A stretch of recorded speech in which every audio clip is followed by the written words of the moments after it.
Graças a Deus. Eu quero cumprimentar o povo de Deus com a graça e a paz do Senhor Jesus Cristo. Amém? Amados, vamos abrir as nossas Bíblias. Gênesis 37.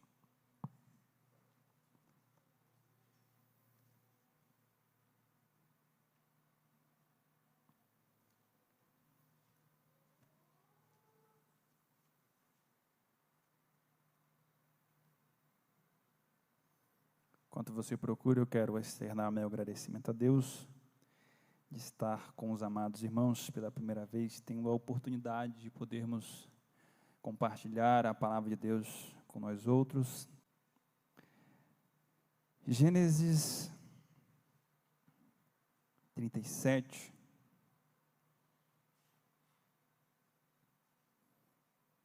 Versículo 1, quem achou, diga amém. Habitou Jacó na terra das peregrinações de seu pai, na terra de Canaã. Esta é a história de Jacó. Tendo José 17 anos, apacentava os rebanhos com seus irmãos, sendo ainda jovem, acompanhava os filhos de Bila, os filhos de Zilpa, mulheres de seu pai, e trazia más notícias deles a seu pai. Ora, Israel amava mais a José que a todos os seus filhos, porque era filho da sua velhice, e fez-lhe uma túnica talar de mangas compridas. Vendo, pois, seus irmãos que o pai o amava, mas que a todos os outros filhos odiaram-no, e já não podiam falar pacificamente. Teve José um sonho e relatou aos seus irmãos. Por isso, o odiaram mais ainda. Só até aí. Curva a sua cabeça, por gentileza. Querido Deus, graças nós te damos, porque até o instante, até o momento, o Senhor já tem falado conosco através das canções, dos louvores, dos testemunhos aqui, e nós queremos continuar ouvindo a tua voz através da tua palavra. Te pedimos, Espírito Santo, nos ensina, nos edifica mais uma vez através da tua palavra, que todos nós que aqui chegamos possamos sair alimentados, edificados, em nome de Jesus. Amém, amém. Pode se assentar glorificando o Senhor. Meus irmãos, o texto que nós lemos é um texto que nós já conhecemos muito bem. Quantas mensagens, não já ouvimos a respeito desta mesma passagem, mas devemos nos lembrar que a palavra de Deus, ela não se renova, ela é sempre nova, ela é sempre atual. Através de um mesmo texto, nós aprendemos dezenas e centenas de lições que Deus nos traz, e este é o caso desta passagem que nós tão bem conhecemos. Os versículos que nós lemos aqui, meus amados, vai falar um pouco da história da família de Jacó. Jacó, como nós bem conhecemos, ele cometeu muitos erros, não é à toa que o seu próprio nome indicava aquilo que ele faria quando crescesse, e isso aconteceu desde o seu nascimento. Jacó vai cometer tantos erros, e esses erros, eles vão influenciar, eles vão afetar diretamente o contexto da sua família. E como que era essa família de Jacó? Primeiro, Jacó, ele teve 2 esposas e 2 concubinas, e pelo menos 12 filhos homens, fora as filhas mulheres. A Bíblia vai descrever em 4 pontos, pelo menos, como era essa família de Jacó. Primeiro, a sua mulher Raquel comete furto e idolatria. Segundo, a sua filha Diná foi vítima de um abuso por um homem chamado Siquém. Em terceiro lugar, os filhos de Jacó, movidos pelo ódio, em prol de se vingarem por aquilo que fizeram com a sua irmã, foram e mataram todos os homens de Siquém. E em quarto lugar, o seu filho primogênito, Ruben, teve uma relação incestuosa com a própria concubina, a sua própria madrasta, que se chamava Bila. Esses detalhes aqui que envolvem a família de Jacó, mostra-nos como era estruturada essa família. A gente vai ver na Bíblia vários homens de Deus, e a Bíblia faz questão de dizer que eram homens de Deus, mas que tinham famílias destruídas, que tinham famílias desestabilizadas, e este era o caso da família de Jacó. E agora a Bíblia, além de nos relatar isso, que já vinha acontecendo dessa família, a Bíblia ainda vai falar a respeito do filho mais moço de Jacó, que se chamava José, e que ele tinha 17 anos. O primeiro erro de Jacó sobre José foi justamente pôr sobre ele a responsabilidade de ficar de vigia, de ficar de olho nos seus irmãos mais velhos. E essa responsabilidade era de trazer as más notícias dos seus irmãos para o seu pai. Está escrito aqui no versículo de número 2 que nós lemos. A Bíblia vai dizer que, no versículo 2, que ele ainda era jovem, e ele acompanhava os filhos de Bila e os filhos de Zilpa, mulheres de seu pai, e trazia más notícias deles ao seu pai. Então esse é um dos primeiros motivos, porque apesar de os irmãos de José não terem uma boa reputação, uma boa conduta, quem gosta de alguém que esteja vigiando? Quem gosta de alguém que esteja sempre contando ou esperando o momento em que tropeçarem, o momento em que cometerem algum deslize, para contar para o patriarca da família, que era Jacó? Era assim que acontecia. José tinha essa responsabilidade de trazer essas más notícias para o seu pai. O segundo erro que nós vamos ver de Jacó está aqui no versículo de número 3, e diz dessa forma: ora, Israel amava mais a José do que a todos os seus filhos. Esse erro diz respeito porque Jacó vai cometer o erro do favoritismo, ou seja, ele tinha José como seu filho favorito. Preste atenção no que Deus está falando comigo e com você nessa noite. Você mãe, você pai, não deve amar o seu filho pelas boas escolhas que ele faz. Você, pai, mãe, não deve amar o seu filho por aquilo de bom que ele faz. Nós, como pais, devemos amar os nossos filhos incondicionalmente. Não devemos escolher filhos favoritos. Não devemos colocar aqueles debaixo dos nossos braços e desprezar o outro porque talvez cometa coisas erradas. E era isso que Jacó fazia. Ele escolheu um filho favorito para amar e desprezava os seus outros filhos. Imagine se Deus agisse dessa forma, meus irmãos. Imagine se Deus colocasse a mão sobre aqueles que Ele vai amar e guardar só os favoritos, só aqueles que praticam bondades. O amor de Deus, ele não está nesse parâmetro. Deus nos ama independente das nossas atitudes, e não há nada daquilo que você venha fazer a mais de bom que Deus vai te amar mais ainda, e não há nada daquilo que você venha deixar de fazer que Deus vai deixar de amar você.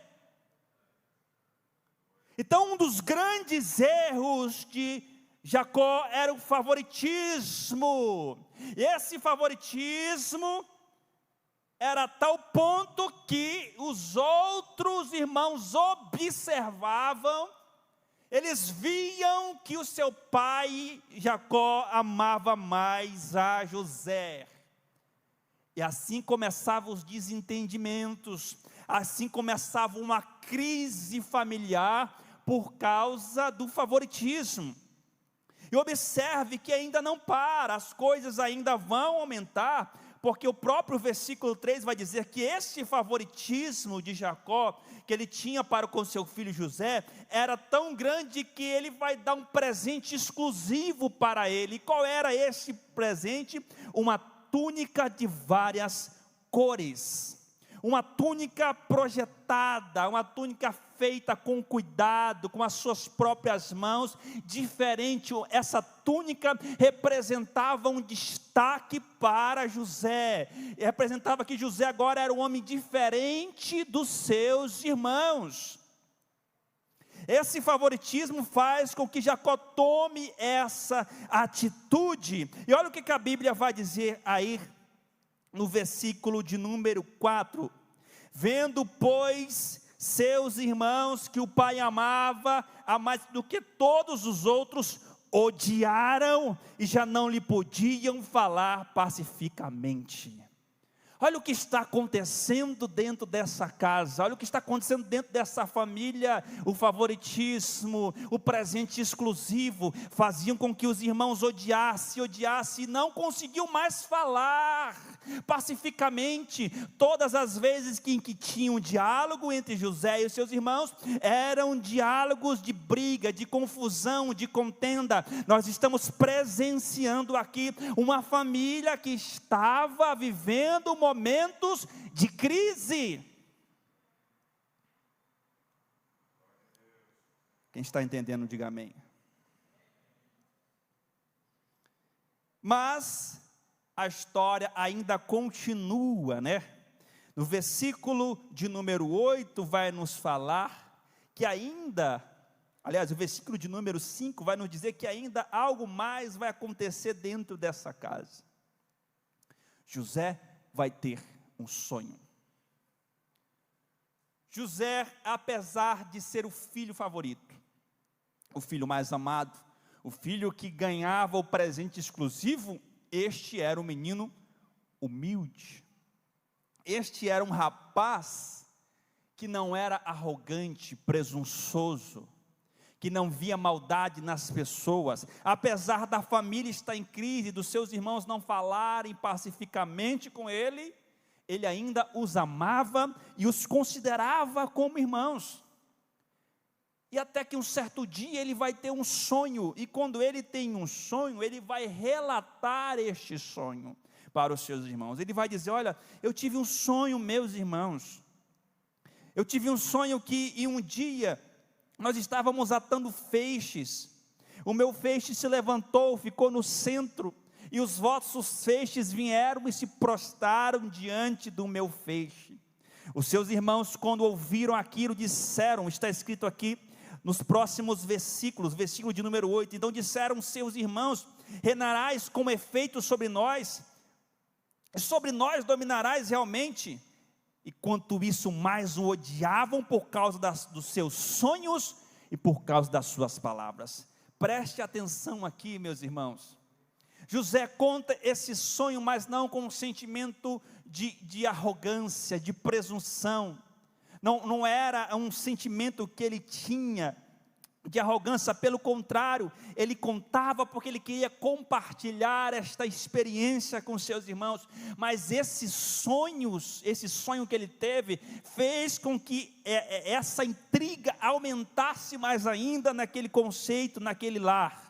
E os seus irmãos odiavam os seus sonhos e odiavam as suas palavras.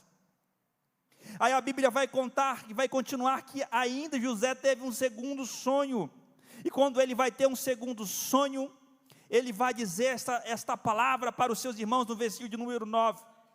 Teve José um outro sonho e disse aos seus irmãos: sonhei também que o sol, a lua e 11 estrelas se inclinavam perante mim.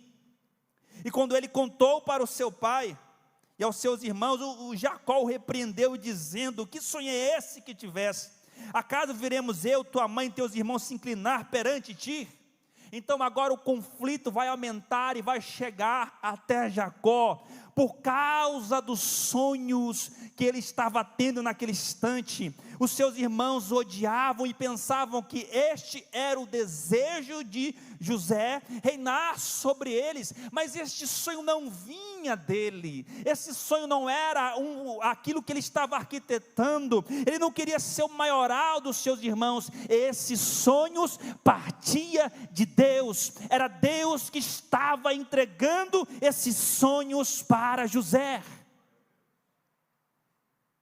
era Deus que estava fazendo tudo aquilo, mas ao contar os sonhos, o ódio foi crescendo mais e mais. Estamos diante de uma família destruída, estamos diante de um Deus que está demonstrando algo para aquela família, e mesmo assim o ódio está imperando, até que um determinado dia, nos versículos de 12 ao 14, vai dizer que Jacó vai dar uma ordem a José, e vai dizer para ele ir até onde estavam seus irmãos apacentando, e trazer notícias para ele. José vai, e ele vai com a sua túnica, ele vai com aquilo que ele ganhara, o seu valioso presente. Quando seus irmãos o veem chegando, versículo de número 18, qual é a primeira coisa que eles dizem? Lá vem o sonhador, lá vem aquele que tem sonhos, lá vem o sonhador. E antes mesmo que o rapaz chegasse, no coração deles, eles começaram a tramar a morte do seu próprio irmão.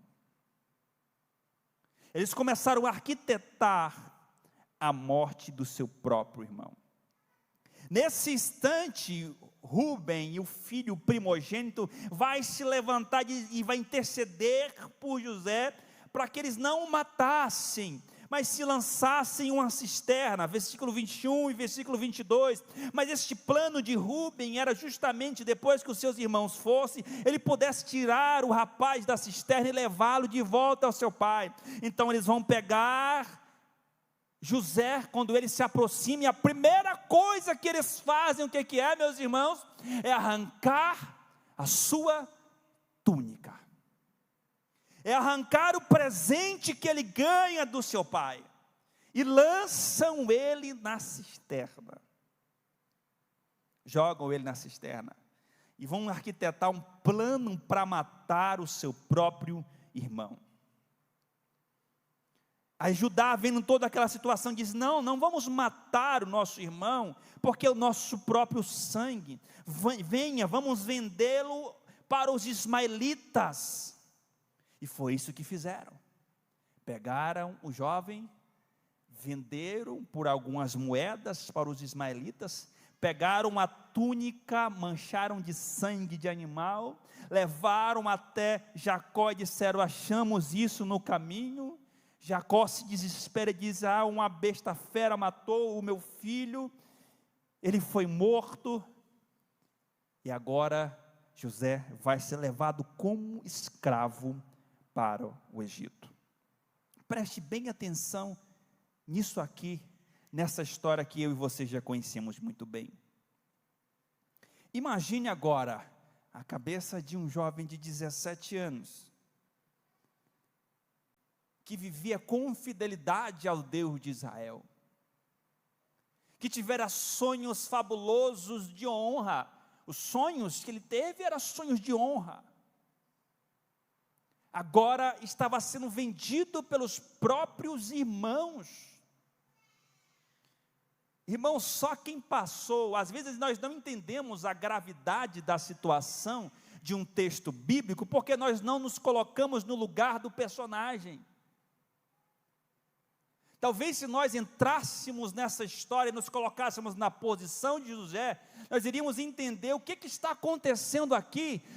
José está sendo vendido pelos próprios irmãos como escravo. O que é levar uma punhalada de alguém que você tanto ama? O que é ser traído por alguém do seu convívio? O que é ser decepcionado por alguém da sua extrema confiança, meu irmão? O que é se decepcionar por alguém que você colocava tantas expectativas, e de repente chega a decepção, chega a tragédia, chega o dia mau? É isso que está acontecendo. Quando chega esses momentos, a primeira coisa que muitos fazem é questionar a Deus. José é vendido como escravo. Quando ele chega no Egito, ele passa por um leilão de escravos. Ele é comprado pela casa de Potifar. Mas se você ler os versículos, em nenhum instante da trajetória de José, ele blasfema contra o Deus de Israel. Ele não questiona a Deus, dizendo: Deus, cadê os sonhos que o Senhor me deu? Deus, eu andei com fidelidade perante Ti, porque eu passo por tudo isso, porque eu enfrento tudo isso. Oh, quão difícil é entendermos, nós cristãos, que na nossa vida nós temos que passar por dias ruins. Escute bem o que eu estou dizendo. O evangelho que diz aí fora, que é o evangelho da prosperidade, em que Deus vai só te honrar, te dar bênçãos, milagres e prosperidade, este não é um evangelho bíblico. O evangelho bíblico diz que você vai passar por momentos difíceis. Jesus, quando disse para você seguir Ele, diz: venha, tome a sua cruz e siga-me. Ele disse: no mundo vocês vão passar por aflições, no mundo vocês vão passar por dificuldades. Quantas pessoas não abriram a sua boca para questionar a Deus no momento da pandemia, por exemplo, questionando a Deus o porquê de tudo aquilo, o porquê de tanta gente morrendo, de pastores, pessoas de Deus, pessoas de renome estão sendo levadas, e se esquecem que a Bíblia diz que todas as coisas cooperam para o bem daqueles que amam a Deus. Quando a Bíblia diz todas as coisas, são todas as coisas, coisas boas, coisas ruins, tudo coopera para o bem daquele que ama a Deus.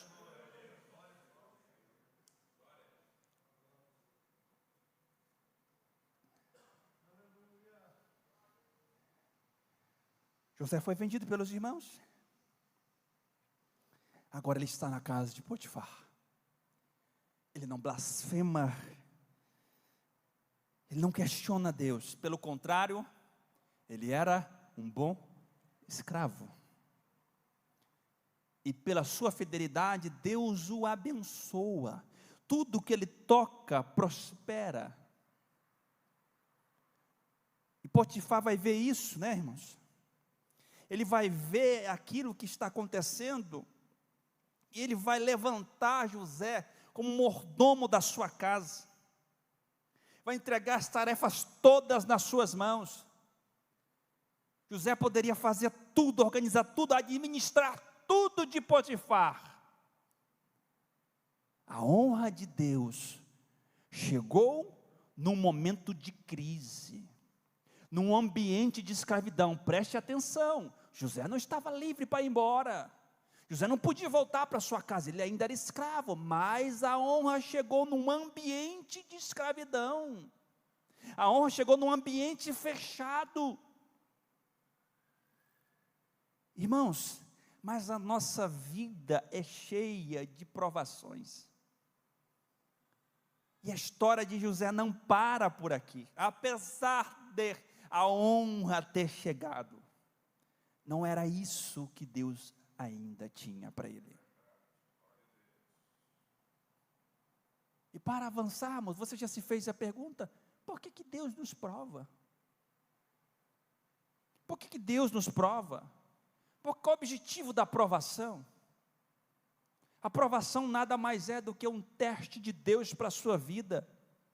E essa provação, meu irmão, minha irmã, é simplesmente para te aperfeiçoar, para te moldar ao caráter de Cristo. Sabe, o oleiro, Deus vai pegar o vaso com as suas próprias mãos. O oleiro vai fazendo o vaso com as suas próprias mãos, aperfeiçoando, moldando da maneira que Ele quer. E a mulher de Potifar põe os olhos nele.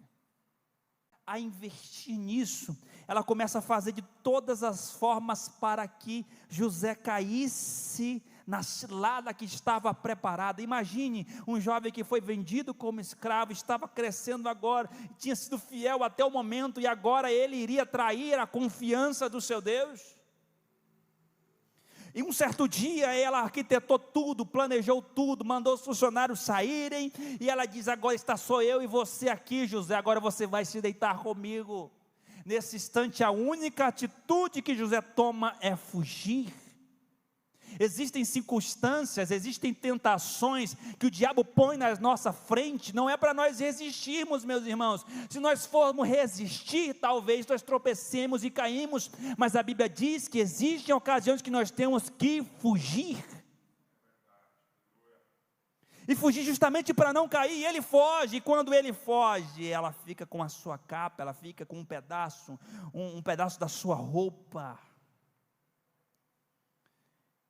E ela grita e diz: olha, estou sendo aqui abusada por este hebreu que meu marido colocou dentro de minha casa. As pessoas chegam, e Potifar chega, e ele começa a ficar irado com José, porque era um rapaz de sua confiança. E agora o que está acontecendo aqui, José, de minha confiança, está agora infringindo o meu jardim, infringindo o meu matrimônio, que é a minha esposa.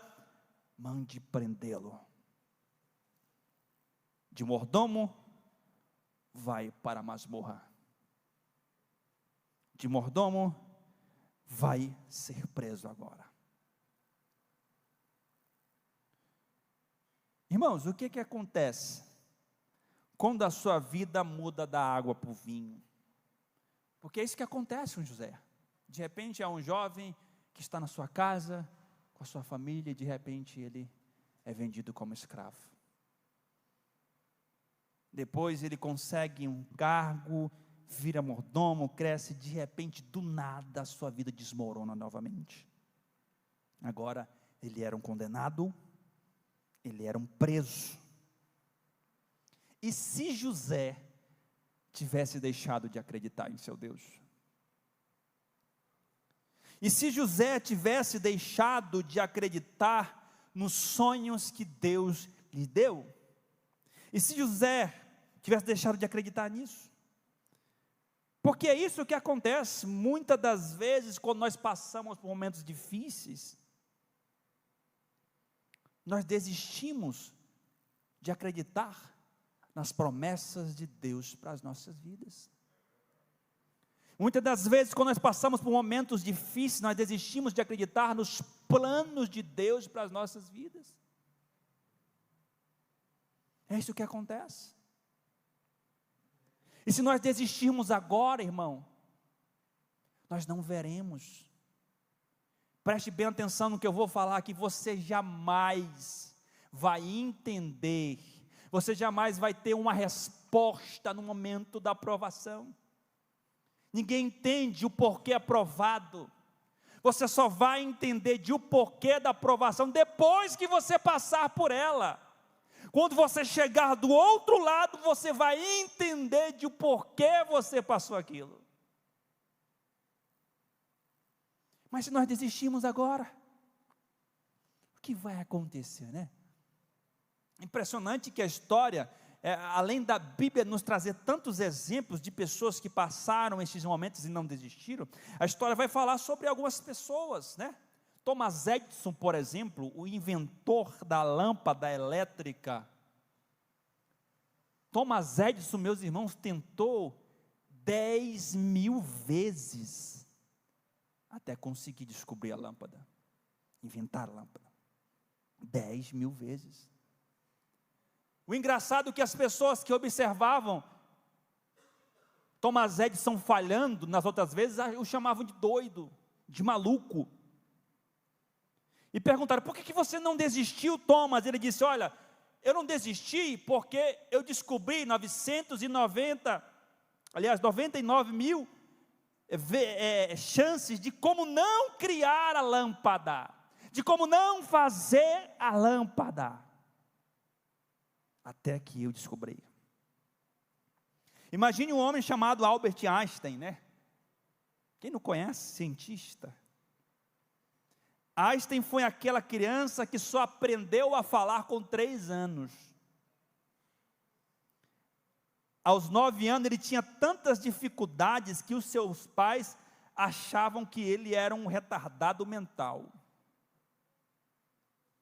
Sabe quem foi Einstein? Foi o fundador da ciência contemporânea. Um dos maiores cientistas que já passou pela Terra. Abraham Lincoln. Abraham Lincoln foi aquele homem que faliu 2 vezes. Perdeu 8 eleições. Mas na 9ª ele conseguiu se eleger presidente dos Estados Unidos. E ele foi um dos maiores presidentes da história dos Estados Unidos. Lincoln era aquele que dobrava os seus joelhos e orava dizendo: Deus salve os Estados Unidos da América. Santos Dumont, né?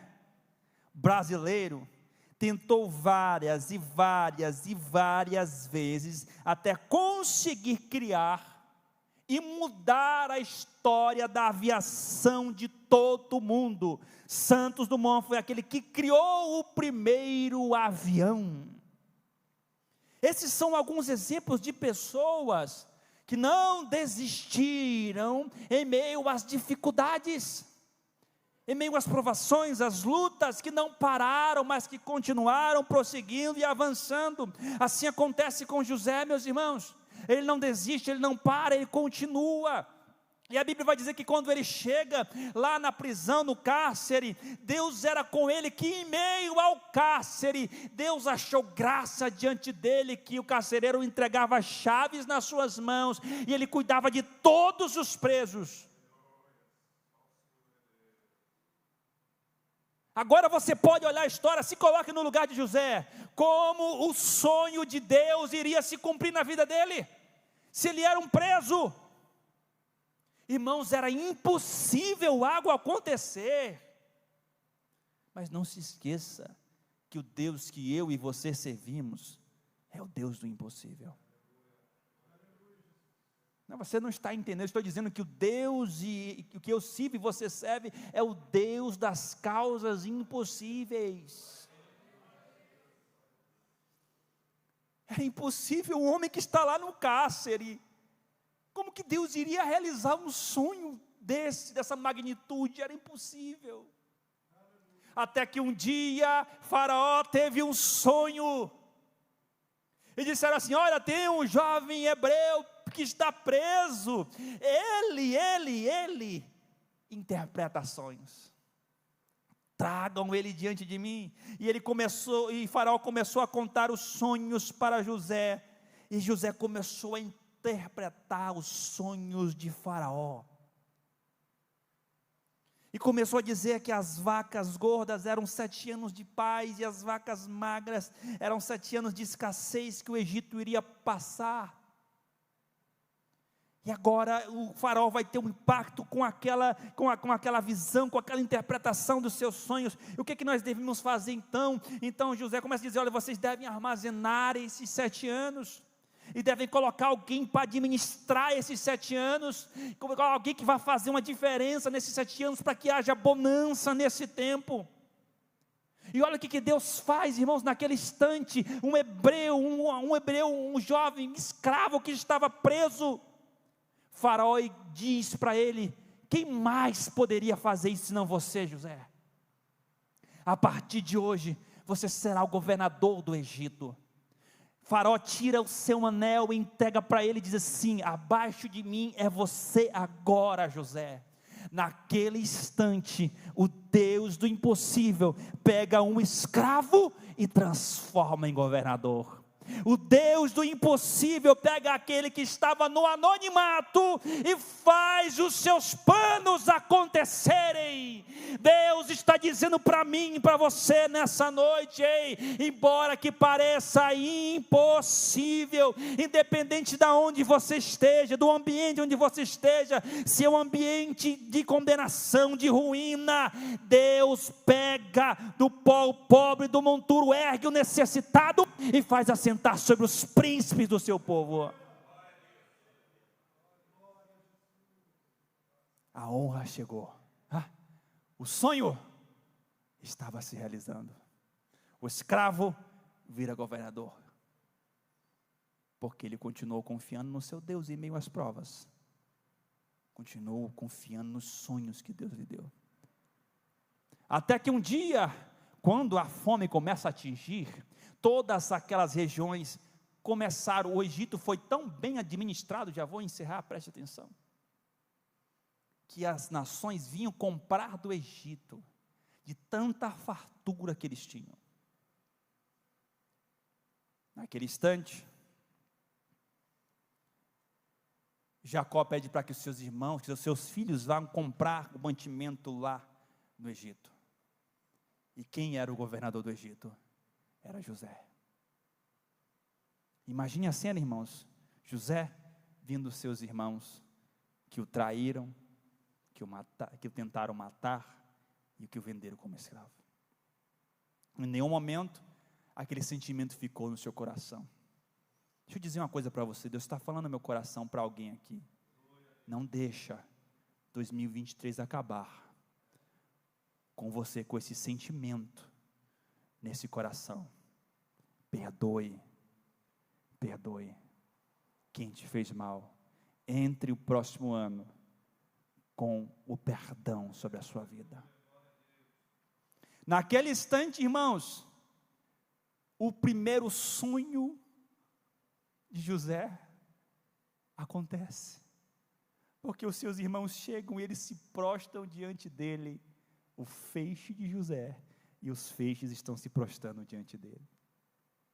Depois vai acontecer que Jacó vai também, e quando isso acontece, o segundo sonho vai se realizar. O sol, a lua e 11 estrelas se prostrando diante de José. José não vai retribuir moeda por moeda, nem olho por olho, nem dente por dente. Pelo contrário, ele entendia que era Deus agindo do começo ao fim da trajetória. Ele entendia que Deus estava cuidando dele do princípio ao fim. E agora os seus sonhos se tornaram realidade.